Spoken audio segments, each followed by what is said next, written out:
Bayangkan jika kamu adalah seorang perempuan yang hidup di masa penjajahan Jepang, di mana kamu itu nggak bisa bergerak secara bebas.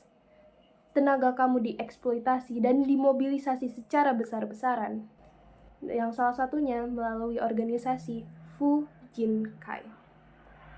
Nah, lalu apa sih sebenarnya Fujinkai itu? Dan apakah organisasi ini benar-benar untuk perempuan atau justru hanya untuk alat penjajahan? Halo semuanya, perkenalkan namaku Fatma Alia Izzatun-Nisa atau biasa dipanggil Anya. Dan pada video ini kita akan deep dive mengenai Fujinkai. Sebelumnya kita harus membahas tentang bagaimana datangnya militer Jepang ke Indonesia terlebih dahulu. Dan akhirnya dibentuklah nih organisasi Fujinkai khusus untuk perempuan. Nah, pada awalnya Jepang ini sempat menang melawan sekutu, dan akhirnya Belanda terpaksalah keluar dari Indonesia dan masuk militer Jepang. Kita sebagai warga Indonesia pada masa itu, Belanda yang sudah menjajah kita selama 3,5 abad, pasti kita akan menganggap bahwa Jepang merupakan penyelamat kita, dan akhirnya kita pun menyambut secara hangat kedatangan Jepang. Tetapi para militer Jepang tersebut malah memanfaatkan tenaga kita dan dieksploitasi secara besar-besaran. Dibentuklah tuh organisasi Romusha, Heiho, PETA, dan organisasi lainnya. Namun pada masa itu hanya laki-laki saja yang dieksploitasi. Namun pada 1943, militer Jepang mulai berpikir, kenapa kita tidak mengeksploitasi para perempuan ini juga?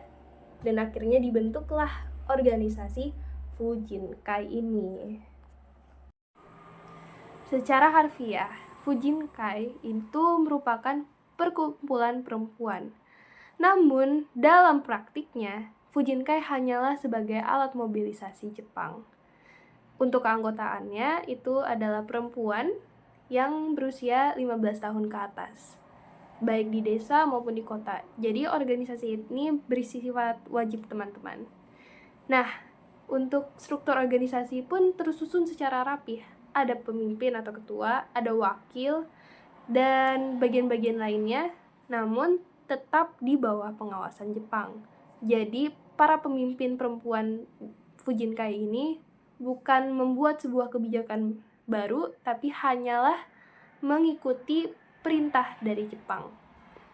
Nah, selanjutnya itu bagaimana sih kegiatan-kegiatan yang dilakukan oleh para perempuan Fujinkai? Yaitu pertama, di bidang rumah tangga, perempuan diajarkan untuk hidup hemat, seperti mengganti beras menjadi ubi atau jagung, atau bagaimana mereka mengatasi ketika keluarganya sedang krisis ekonomi. Nah, lalu di bidang ekonomi, mereka pun juga diajarkan cara mengumpulkan kekayaan bumi yang diserahkan secara paksa ya. Terus, cara menjahit pakaian tentara, dan juga mereka diajarkan untuk mengumpulkan logistik perang. Lalu, kalau di bidang kesehatan, mereka itu dilatih untuk memberi pertolongan pertama, terus merawat korban luka setelah perang usai ya. Dan mereka pun juga membantu di rumah sakit militer. Nah, mereka pun juga mendapatkan pelatihan atau pendidikan ideologi Jepang, di mana mereka diajarkan untuk patuh dan juga setia bagi kaisar Jepang.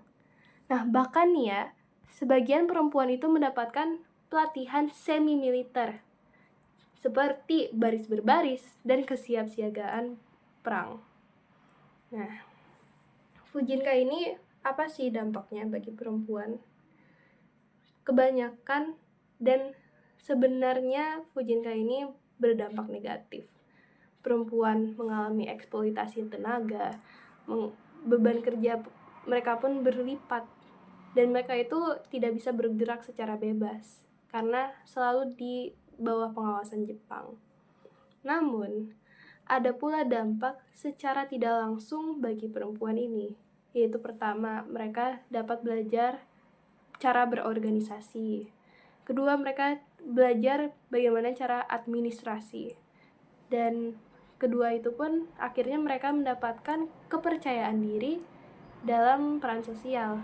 Karena biasanya perempuan hanya dianggap sebagai seseorang yang berada di dapur. Nah, pengalaman ini pun kelak menjadi modal bagi perempuan untuk kemerdekaan Indonesia nantinya. Nah, jadi teman-teman, Fujinkai ini bukan sebuah organisasi yang dibentuk untuk perjuangan para perempuan, tapi hanyalah sebagai alat penjajahan Jepang. Namun, di balik penindasan itu, perempuan Indonesia tetap menunjukkan ketangguhan. Mereka belajar, mereka bertahan, dan diam-diam mereka pun menumbuhkan kesadaran atas pentingnya kebangsaan. Nah, dengan mengetahui organisasi ini, kita belajar bahwa perempuan itu tidak pernah pasif dalam sejarah Indonesia. Mereka selalu hadir, bahkan dalam situasi apapun. Dan maka dari itu, terima kasih banyak yang sudah menyimak. Semoga kita bisa lebih menghargai peran perempuan bagi kemerdekaan Indonesia dalam sejarah. Terima kasih semuanya.